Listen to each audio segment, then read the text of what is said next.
I wanted to just do a quick short video overview of my amplifier I'm dubbing Cronus. This is currently in a 1-pallet configuration. It will eventually be in a 2-pallet. Mostly using some DX World engineering boards from Greece, made by Demetrius.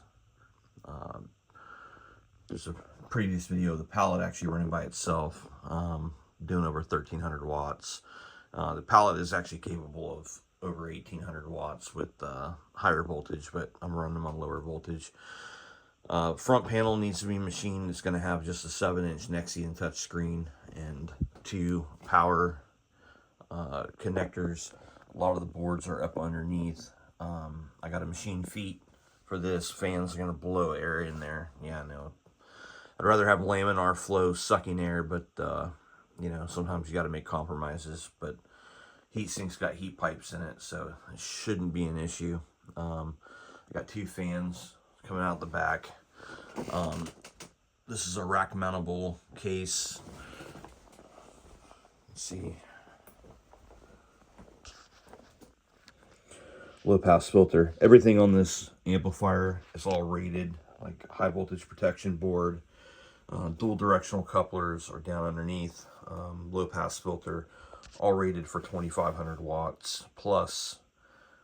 So very heavy duty. Got the attenuators here. Got a 10 dB and a 3 dB pad, which are brought out to the back. As you can see here, here's the back. Dual power plug, so each pallet will have its own 50 amp dedicated service, 50 amp breaker. These are 50 volt, 120 millimeter fans. They're 208 CFM. I am running them through 2 50 ohm 100 watt resistors. That center tap's going to be for a high-low fan module. It has a thermocoupler, which will be mounted next to the pallet. That's the one for the control board and the LCD screen. And that one, the fan one, is basically going to bypass one of those. So they run through a 50 ohm resistor. That'll put the fans on high. Antenna relays down underneath. You got 2 different antennas that you can run.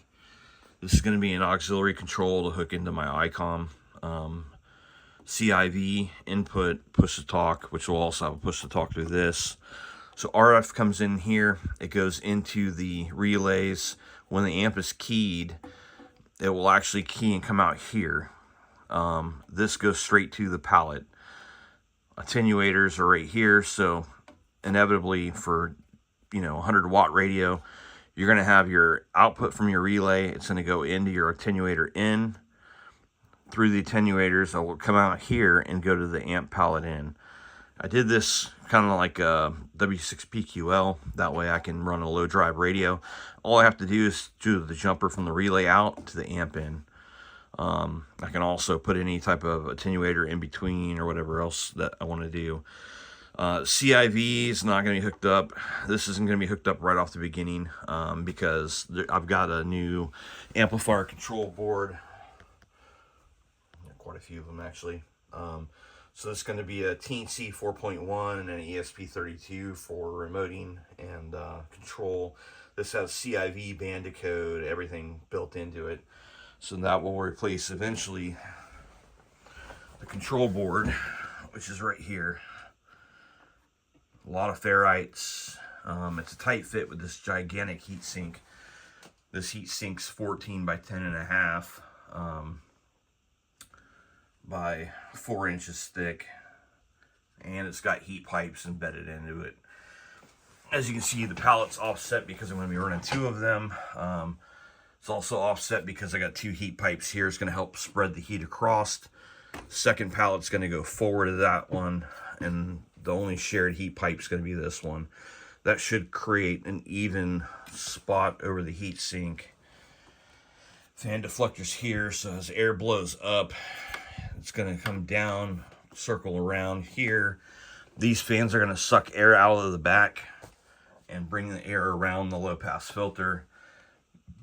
Even with them running, through a 100 watt resistor, I should have plenty of airflow going in. And then of course, I got these are also heat sinks here. RF delay board. I've found out I got to run the wire for that. So the only thing I've got left to do right now, hook up the fan module, run the 12 volt bias supply and a 12 volt to my RF delay relay. There's my ground wire that's going to come in here, and I've got the 2 power wires. I'm going to hook this thing up, make sure everything's working, band switching, RF in and out, and then keying before I actually hook up the pallet.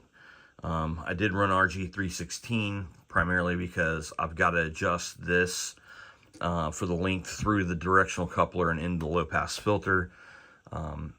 With the low pass filter, you're going to get reflections from your harmonics, and you got to come up with the optimum distance between the pallet and this to eliminate some of those reflective spikes coming back and causing issues. So this one right now is cut at 85 centimeters, and that should be good. There's my relay there, or the I'm sorry, breaker, 50 amp breaker, and this is the reset. I'm gonna have to put this on the back panel. I just haven't drilled it yet. And then of course the front panel needs to be put in. Yep, that's it. That's Cronus. It's gonna be a hammer when it gets the second pallet in. It's gonna be capable of, you know, over 3,000 watts if I wanted to, but the idea is to be able to run digital modes or whatever I want at, you know, near legal limit, and each pallet's only going to be putting out, you know, 750 watts, which is more than capable. Keeps me in a very clean class AV1, so it shouldn't be any issues. I know efficiency is going to suffer some going down in power.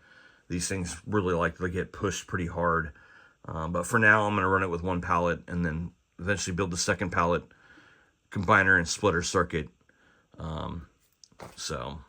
But everything's set up to already run the second pallet, so it should be pretty easy. And this is for the 7-inch Nexian touchscreen.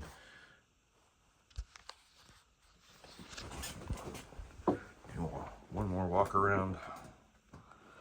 So far I'm pretty happy on how everything turned out. Pretty clean mostly. Need to find a better way to cut these holes for the fans. I'm going to build a jig or something. Or get a really large punch to be able to punch those out. But turned out pretty clean overall. The feet were on the bottom plate. It keeps pushing it up on this side because the front plate isn't on. And so I'm going to machine from some Delrin. I've got some rubber feet. Machine, you know, 1.5 inch long feet that go into the side plates. And then the rubber on the bottom, that'll lift it up and give it plenty of airflow underneath. In case I want to put it on top of my tuner that's over there, or I can rack mount it in the rack. Either way, this is going to be replacing that SB200.